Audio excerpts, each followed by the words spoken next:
friends, welcome back to Mathikam. நம்மளோட சேனல்ல இன்னைக்கு வந்து ஆல்ரெடி ஒரு வீடியோ போட்டுருந்தேன் 5 month வரைக்கும் என்னென்ன நடந்துச்சுன்னு சொல்லிட்டு. ஸோ அந்த கண்டினியூ தான் இந்த வீடியோ. ஸோ 5 month வரைக்கும் என்ன நடந்துச்சு அப்படின்னு சொல்லிட்டு நான் டீட்டெயிலாக வீடியோ ஷேர் பண்ணியிருக்கேன். ஸோ ஃபஸ்ட்டு ஹாஸ்பிட்டலில் வந்து சின்னதாக ஒரு குட்டி இன்ட்ரோ மாதிரி சொல்லிடுறேன்.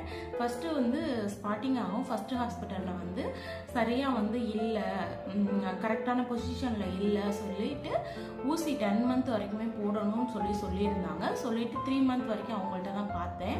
அதுக்கப்புறம் ஒரு சின்ன டவுட் வந்துட்டு வேறு ஹாஸ்பிட்டல் போய் செக் பண்ணப்போ அவங்க வந்து எல்லாமே கரெக்டாக இருக்குது, எதுக்கு தேவையில்லாமல் இன்ஜெக்ஷன் போட்டுக்கிட்டு அப்படின்னு சொல்லிட்டு எந்த இன்ஜெக்ஷன் எதுவுமே போடலை. ஸோ அதுக்கப்புறம் வந்து பிளட் லெவல் வந்து ஃபஸ்ட்டு ஹாஸ்பிட்டலில் 7.8 சம்திங் தான் சொன்னாங்க ஹெச்பி. ஸோ ஒரு மாதத்தில் வந்து நான் ரெண்டாவது போன ஹாஸ்பிட்டலில் வந்து 13.5 சொன்னாங்க. ஒரு மாதத்தில் இவ்வளோ பாயிண்ட் ஏறி இருக்காது சொல்லிட்டு அவங்க ரெண்டாவது ஹாஸ்பிட்டலில் இந்த 2 டவுட்டுமே சொல்லுவோம். அதனால் பிளட் இன்ஜெக்ஷன் 3 போடணும்னு சொன்னாங்க. அது 3மே போட வேணாம்னு சொல்லிட்டாங்க. இதே மாதிரி 13 இருந்தாவே போதும் அப்படின்னு சொல்லுவோம். சரின்ட்டு இந்த 2மே எனக்கு கொஞ்சம் பழைய ஃபஸ்ட்டாக பார்த்த ஹாஸ்பிட்டலில் கொஞ்சம் டவுட்டாக இருக்கவும் நம்ம ரெண்டாவதாக பார்த்த ஹாஸ்பிட்டல்லே கண்டினியூ பண்ணிக்கலாம்னு சொல்லிட்டு கண்டினியூ பண்ணிக்கிட்டே இருந்தேன். ஸோ 5th month ஸ்கேனுக்கு வந்து வெளியே வேறு ஹாஸ்பிட்டலில் எழுதி கொடுத்தாங்க திருச்சி பக்கத்தில். ஸோ அங்கே போயிட்டு 5th month ஸ்கேன் எடுத்தேன். அங்கே வந்து ஸ்கேன் வந்து பார்க்கும்போது கூட யாருமே அலோவ் பண்ண மாட்டாங்க, நம்மளுமே பார்க்க முடியாது. நல்லா டீட்டெயிலாகவே எடுத்துகிட்டு ரிப்போர்ட் கொடுத்துட்டு நம்ம பார்த்த ஹாஸ்பிட்டலில் தான் போய் வந்து அந்த டீட்டெயில்ஸ் எல்லாம் கேட்டுக்கணும். அங்கே எதுவுமே சொல்ல மாட்டாங்க, ஸ்கேன் பண்ணிவிட்டு டாக்டர் எந்திரிச்சு போயிடுவாங்க. அது மாதிரி தான். ஸோ பழைய ஹாஸ்பிட்டலில் நான் பார்த்த ஹாஸ்பிட்டலில் வந்துட்டு டாக்டர்கிட்ட கொடுத்ததுக்கு எல்லாமே ஓகே அப்படின்னு சொன்னாங்க. ஸோ 5 month ஸ்கேன் எடுக்க போகும்போது நான் தனியாக போகிற மாதிரி தான் இருந்துச்சு. முதல் நாள் வரைக்குமே அவங்க வந்து வெளியே போயிருந்தாங்க வேலைக்காட்டி. முதல் நாள் வந்து நைட்டு எப்படியாவது வந்தணும்னு சொல்லிட்டு அதே மாதிரி நைட் அவங்க வந்துட்டாங்க. நைட்டு கூட இல்லை, நைட்டு கிளம்பி சென்னையிலேருந்து மறுநாள் காலையில் தான் வந்தாங்க. வந்துட்டு டைரெக்டாக ஹாஸ்பிட்டல் வந்தாங்க. அங்கேயே ஸ்கேன் பார்த்தோம். அந்த ஃபோட்டோ வந்து எடுத்திருக்கேன், ஞாபகமாக இருக்கட்டும்னு சொல்லிட்டு ஸ்கேன் ரிப்போர்ட் வந்த உடனே வந்து ஒரு பிக்சர் எடுத்துக்கிட்டோம். அதை நான் ஆட் பண்ணுறேன்.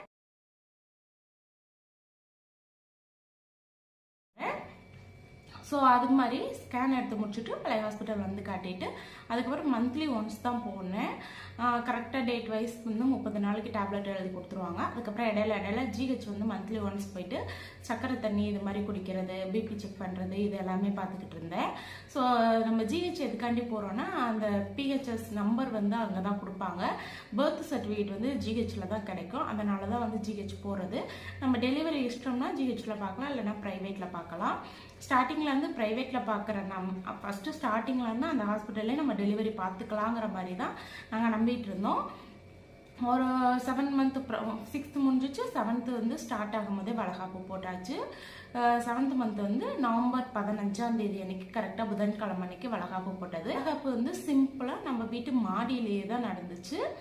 மாடியில் டென்ட் மாதிரி போட்டுட்டு வளகாப்பு நடந்துச்சு. வளகாப்பு வீடியோ கிட்டத்தட்ட ஒரு 2-3 ஜிபிக்கு எடுத்து வச்சுருந்தேன். ஃபுல்லாகவே வந்து டெலீட் ஆயிடுச்சு. அதுக்கப்புறமேட்டுக்கு 9th month வந்து ஸ்கேனுக்கு கடைசியாக போகும்போது நான் பார்த்த ஹாஸ்பிட்டலில் சிசேரியனாக தான் இருக்கும், சி செக்ஷனாக இருக்கும்னு சொன்னாங்க. ஸோ கொஞ்சம் பயந்துட்டோம். சி செக்ஷன்னு சொல்லுவோம். எல்லாமே நல்லா இருக்குது, ஸ்டார்டிங்லேருந்து நல்லா இருக்குன்னு சொல்லிட்டு திடீர்னு சி செக்ஷன் சொல்கிறாங்க அப்படின்னு யோசிச்சுட்டு அப்பயுமே அவங்க சொன்னாங்க வெயிட் பண்ணி பார்க்கலாம் டேட் வரைக்கும், அப்படி இல்லைன்னா நம்ம வந்து சி செக்ஷன் தான் பண்ணுற மாதிரி இருக்கும் அப்படின்னு சொல்லியிருந்தாங்க. சரி ஓகே அப்படின்னு சொல்லிட்டு நாங்களும் வந்து வீட்டுக்கு வந்துட்டோம். ஸோ டெலிவரிக்கு கரெக்டாக ஒரு 20 days முன்னாடி பெயின் ஸ்டார்ட் ஆச்சு. அதுலேருந்து வந்து கண்டினியூஸாக விட்டு வந்துக்கிட்டு இருந்துச்சு. அப்போ தான் பொங்கலும் வந்துச்சு. பொங்கல் முடிஞ்சு கரெக்டாக 20வது நாள் தம்பி வந்தான். ஸோ பொங்கலுக்கு வந்து எந்த மாதிரியும் ஒரு செலிப்ரேஷன் பண்ணல, சின்னதாக வந்து வீட்டிலேயே பொங்கல் வச்சுட்டோம். அந்த வீடியோ வந்து இது கூடயே நான் ஷேர் பண்ணிடுறேன்.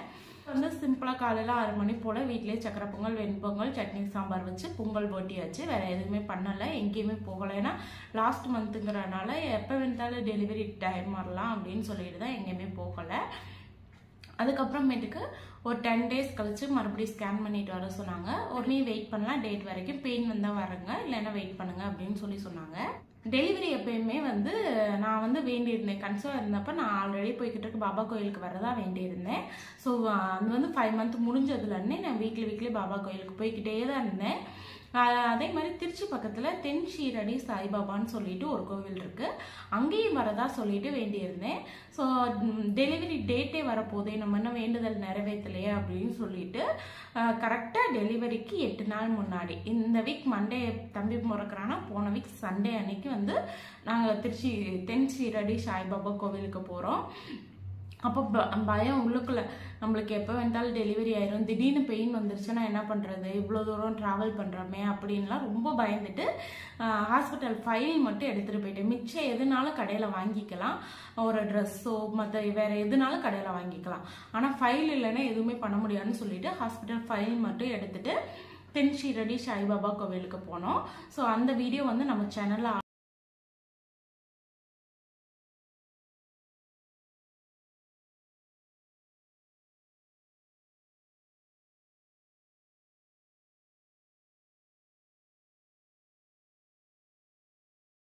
ஸோ அங்கே போயிட்டு ப்ரே பண்ணிவிட்டு நல்லபடியாக குழந்தை பிறக்கணும்னு சொல்லிட்டு வந்துட்டேன்.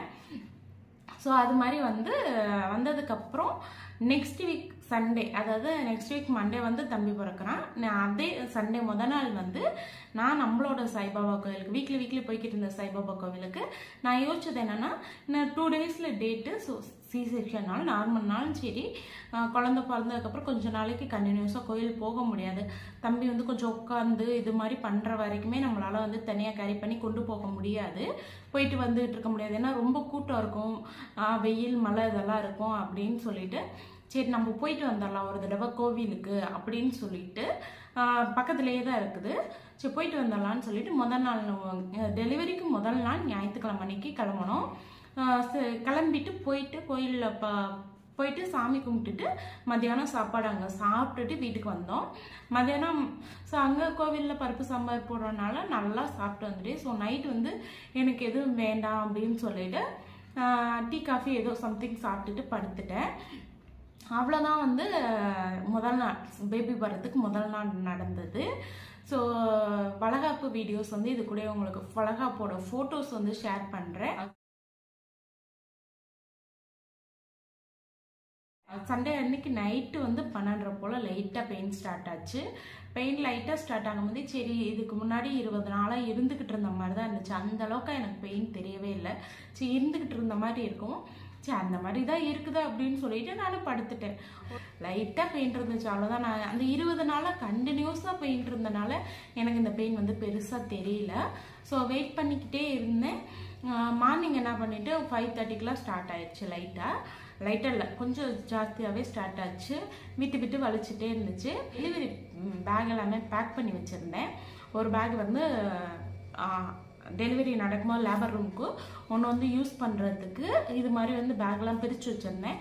ஸோ அதில் வந்து நம்ம அப்போதைக்கு எடுத்து வைக்கிற இருக்குங்க பேஸ்ட்டு, ப்ரஷ்ஷு, சோப்பு இந்த மாதிரி ஐட்டம்லாம் வந்து ஒரு 6:30 இருக்கும் எந்திரிச்சிட்டு நான் வரல எடுத்து வச்சுட்டு வளையலெல்லாம் வளகாப்புக்கு போட்டிருந்ததெல்லாம் கலட்டிக்கிட்டு, பெயின் பார்ட்டில் பெயின் ஒரு சைடு இருக்குது. ஆனால் என்ன பண்ணிவிட்டு, ஸோ பெயினை பற்றி யோசித்தோம் அப்படின்னா நம்மளுக்கு வந்து ஓவர் ஆயிடும். ஸோ அதை பற்றி யோசிக்க வேணாம் அப்படின்னு சொல்லிட்டு 6:45 இருக்கும் எந்திரிச்சிட்டு வளையல் எல்லாமே நல்லா கை நிறைய போட்டிருந்தேன். எல்லாம் கலட்டி பொறுமையாக பேக் பண்ணி வீட்டில் வச்சுட்டு, தோடு இது கொலுசு இந்த மாதிரி எல்லாம் போட்டிருக்க எல்லாமே கலட்டி வச்சுட்டு, மற்றபடி இந்த பேஸ்ட்டு ப்ரஷ்ஷு இதெல்லாம் அப்போதைக்கு யூஸ் பண்ணிவிட்டு மறுபடியும் எடுத்து பேக் பண்ணி வச்சுட்டு ஒரு பேக்கு லேபர் ரூம்குள்ளார ஒன்றும் நம்ம யூஸ் பண்ணுறதுக்கு, அப்புறம் ஹாஸ்பிட்டல் ஃபைல் ஏன்னா போனோன்னே அதான் கேட்பாங்க, அதை உள்ளே வைக்க வேணாம்னு சொல்லிட்டு இது எல்லாமே வந்து தனியாக எடுத்து கொண்டு போய் கரெக்டாக வெளியே போகிற இடத்துல அந்த நடையில் கொண்டு போய் வச்சுட்டு பணம், அதுக்கப்புறம் ஏடிஎம்மில் பணம் எடுக்கணும்னா ஏடிஎம், அங்கே வந்து ஜிஹெச் தான் போகிற மாதிரி பிளான் இருந்துச்சு. ஏன்னா C-செக்ஷன் வந்து இவங்க ப்ரைவேட்லேயே சொல்லியிருந்தனால சரி ஜிஹெச் போனால் எப்படி இருந்தாலும் நார்மல் பண்ணி விடுவாங்க அப்படின்னு சொல்லிட்டு ஜிஹெச் போகலான்னு சொல்லிட்டு தான் பிளானு. அதனால் அவங்களுக்கு தேவையான நோட்டு, ப்ரூஃபு எல்லாமே எடுத்துக்கிட்டேன். எல்லாமே எடுத்து பேக் பண்ணிவிட்டு ஒரு 7:30 கூட இல்லை, 8 மணி இருக்கும். 8 மணிக்கு ஹஸ்பண்டை எழுப்பி டீ வச்சுட்டு டீ பாத்திரம் கொண்டு வந்து அவங்களுக்கு வச்சுட்டு பிஸ்கட் எடுத்து வச்சுட்டு ஏன்னா இன்னமும் வந்து கொஞ்சம் நேரம் வெயிட் பண்ணி பார்க்கலாம் அப்படின்னு சொல்லிட்டு வெயிட் பண்ணலாம் அப்படின்னு சொன்னேன். சரி ஓகேன்னு டீ குடிச்சுட்டு இருந்தேன். பக்கத்து வீட்டில் இருக்கவங்கள்ட்ட எல்லாம் கேட்டதுக்கு இன்னொரு 1 மணி நேரத்தில் பேபி பறந்துடும், நீ ஏன் இவ்வளோ லேட் பண்ணுற, முதல்ல கிளம்பு, கார் வச்சுட்டு கிளம்புனாங்க. அதுக்கப்புறம் சுடுதண்ணி போட்டு நல்லா குளிச்சுட்டு கொஞ்சமாக விளக்கெண்ணெய் சாப்பிட ஆரம்பிச்சிருந்தேன். 5 மந்த் கம்ப்ளீட் ஆனதுலேருந்தே டெய்லி நைட்டு விளக்கெண்ணெய் ஒரு ஸ்பூன் சாப்பிட்டுட்டு இருந்தேன். ஸோ அப்போயே ஒரு ஸ்பூன் நிறைய விளக்கெண்ணெய் குடிச்சு சுடுதண்ணியை குடிச்சிட்டு வீட்டிலேருந்து கிளம்பிட்டோம். வீட்டிலேருந்து கிளம்பும் போது வந்து ஆட்டோ வந்துருந்துச்சு. ஒரு 9:50க்கு கிளம்புனோம். 9:50 இருக்கும் கிளம்புனோம். எல்லாமே ட்ரெஸ்ஸஸ் எல்லாமே எடுத்துகிட்டு போயிட்டு அங்கே போய் செக் பண்ணாங்க. செக் பண்ணிவிட்டு ஜிஹெச்லேயும் சி செக்ஷன் தான் சொன்னாங்க.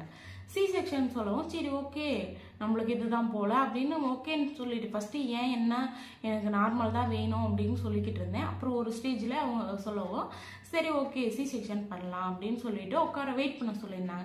எனக்கு முன்னாடி ஒரு ஆப்ரேஷன் நடந்துக்கிட்டு இருக்கு, ஸோ வெயிட் பண்ணுங்க அப்படின்னு சொல்லவும் வெயிட் பண்ணிக்கிட்டு இருக்கேன். என்னால் ரொம்ப பெயின் தாங்கலை. நான் அப்போ சொன்னேன் ஒன்று சி செக்ஷன் பண்ணுங்க, இல்லைன்னா நார்மலுக்கு ரூம்குள்ளாரையாச்சும் விடுங்க, என்னால் முடியல அப்படின்ட்டு ரொம்ப அழுக ஆரம்பித்ததுக்கப்புறம் கூட்டிகிட்டு போய் செக் பண்ணிவிட்டு இன்னொரு 1 ஹவருக்குள்ளார பேபி பிறந்துருவோம், கொஞ்சம் வெயிட் பண்ணு அப்படின்னு சொன்னாங்க. 1 ஹவர் கூட இல்லை,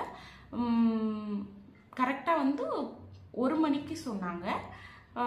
1 மணிக்கு வந்து எனக்கு சொன்னது வந்து நார்மல் லேபர் ரூமுக்கு டெலிவரி ரூமுக்கு கூட்டிகிட்டு போயிருந்தாங்க. கூட்டிகிட்டு போயிட்டு ஒரு 1/2 ஹவரில் 1 ஹவரில் வந்து குழந்த பிறந்துடும், நீ வெயிட் பண்ணு, அப்படி இல்லைன்னா இப்பயே புண்ணினா சி செக்ஷன் பண்ணிக்கலாம், எப்படி உனக்கு அப்படின்னா இல்லை நான் வெயிட் பண்ணுறேன் நார்மல் பண்ணிக்கலாம் அப்படின்னு சொல்லிட்டு வெயிட் பண்ணிக்கிட்டு இருந்தேன். ஆக்சுவலாக இது வந்து லேபர் ரூம்குள்ளே நடக்குது. வெளியே இருக்க ஸ்டாஃப் நர்ஸ் எல்லாமே வந்து ஹஸ்பண்டை வந்து ஓபி சீட் கொடுத்துட்டு எல்லாமே பண்ணிவிட்டு ஆப்ரேஷனுக்கு சைனெல்லாம் வாங்கிட்டு விசிட்டர்ஸ் டைம் வந்து 2 மணிக்கு முடிஞ்சிருச்சுங்கிறனால வெளியே போக சொல்லிட்டாங்க. அவங்கள 1:30க்குன்னு நினைக்கிறேன், 1:50க்கு வெளியே போக சொல்லிட்டாங்க. ஸோ 1:50 2 மணி போல் அவங்கள வெளியே போக சொன்னாங்கன்னு வச்சுக்கோங்க. நான் வந்து லேபர் ரூம்குள்ளே இருக்கேன். வெளியே இருக்க ஸ்டாஃப் நர்ஸ் எல்லாம் நெக்ஸ்ட் ஆப்ரேஷன் எனக்கு தான் நினச்சிக்கிட்டு இருக்காங்க. ஆனால் உள்ளுக்கு இருக்க லேபர் ரூமில் இருக்கக்கூடிய நர்ஸக்கா வந்து கால் பண்ணி டாக்டர்கிட்ட பேசிட்டாங்க. இங்கே இருக்க ஸ்டாஃப் நர்ஸுக்கு தெரியாது. கால் பண்ணி டேரெக்டாக டாக்டர்கிட்ட வந்து இந்த மாதிரி சுச்சுவேஷன், ஏதோ ஒரு 1/2 ஹவர் வெயிட் பண்ணால் நார்மல் ஆகிக்கும் அப்படின்னு சொல்லுவோம். டாக்டர் சொன்னாங்க இல்லை ஏன் ரிஸ்க் எடுக்கிறீங்க, சில ப்ராப்ளம்ஸ் இருக்குது, அதனால் வந்து நீங்கள் ஆப்ரேஷன் தேட்டருக்கு அனுப்பிடுங்க அப்படின்னு சொன்னதுக்கு இல்லை இது ஹேண்டில் பண்ணிக்கலாம் நார்மல் ஆகிக்கும் அப்படின்னு சொல்லுவோம். சரி ஓகேன்ட்டு கரெக்டாக 1 மணிலேருந்து ஒரு 3/4 மணி நேரத்தில் வந்து தம்பி பிறந்துட்டான். தம்பி பிறக்கிற வரைக்கும் அந்த 3/4 மணி நேரம் ரொம்ப பெயினாக இருந்துச்சு. மற்றபடி வந்து அந்த அளவுக்கு அது வரைக்குமே வந்து ஒரு 10 மணி வரைக்குமே என்னால் வந்து அழுகாமல் நான் வந்து சமாளிச்சிட்டேன். தம்பி பிறந்துட்டான். தம்பி பிறந்ததுக்கப்புறம் ஒரு சின்ன ஸ்லிப்பில் வந்து தம்பியோட வெயிட்டு, டைமு, என்ன பேபி எல்லாமே, பேர், ஓபி சீட்டோட நம்பர் எல்லாமே எழுதி அம்மாட்ட கொடுத்து வெளியே ஹஸ்பண்ட்டை கொடுத்து அவங்க முன்னாடியே பர்த் சர்டிஃபிகேட் கொடுக்குற அந்த ஓபி இதில் வந்து கொடுத்துருங்க அப்படின்னு சொல்லி, குழந்தை பிறந்துருச்சுன்னா அங்கே ரெஜிஸ்டர் ஆகணும்னு சொல்லிட்டு ஹஸ்பண்ட்டை கொடுத்து விடுறாங்க. ஹஸ்பண்ட் அந்த சீட்டையும் வாங்கிட்டு போய் ஓபிசியில் கொடுத்துட்டாங்க. அந்த சீட்டில் என்ன இருக்குன்னு கூட அவங்க படித்து பார்க்கலாம். அந்த நேரத்தில் அவங்களுக்கு என்ன பயம்னா சி செக்ஷன் சொல்லியிருக்காங்க, உள்ளே கூட்டிகிட்டு போயிருக்காங்க, இன்னும் ஒரு தகவல் இல்லையேன்னு சொல்லிட்டு. நானாக போகும்போது வந்து என்னோட ஒரு கையில் ஃபைலும் ஒரு கையில் ஃபோனும் மட்டும் வச்சுக்கிட்டேன். உள்ளே போனதுக்கப்புறம் ஸோ பேபி பிறந்தது வந்து ஆக்சுவலாக அவங்களுக்கு தெரியவே தெரியாது. அதுக்கப்புறம் நான் ஃபோன் பண்ணி தான் சொன்னேன், அந்த சீட்டில் என்ன இருக்குன்னு சொல்லிட்டு கூட அவங்க செக் பண்ணலை. பேபி பிறந்தோடனே கொஞ்சம் நேரம் வந்து அந்த ஒரு லைட்டிங் மாதிரி இருந்துச்சு, அதில் வச்சுருந்தாங்க. அப்போதைக்கு ஒரே ஒரு ஃபோட்டோ மட்டும் எடுத்து அதுக்கப்புறம் நர்ஸ் கேட்டாங்க ஃபோன் வந்து யூஸ் பண்ணக்கூடாது, இங்கே கேமரா கூட கிடையாது பார்த்துக்கோங்க, அதனால் ஃபோன் யூஸ் பண்ணக்கூடாதுன்னு சொல்லுவோம். சரி ஓகேன்னு வச்சுட்டு அதுக்கப்புறம் எல்லா ப்ராசஸும் முடிஞ்சுட்டு ரூமுக்கு ஷிஃப்ட் பண்ணாங்க. ஷிஃப்ட் பண்ணிவிட்டு ஒரு 3 days மண்டே அன்னைக்கு பேபி பிறந்தான். February 6 வந்து டேட் கொடுத்துருந்தாங்க.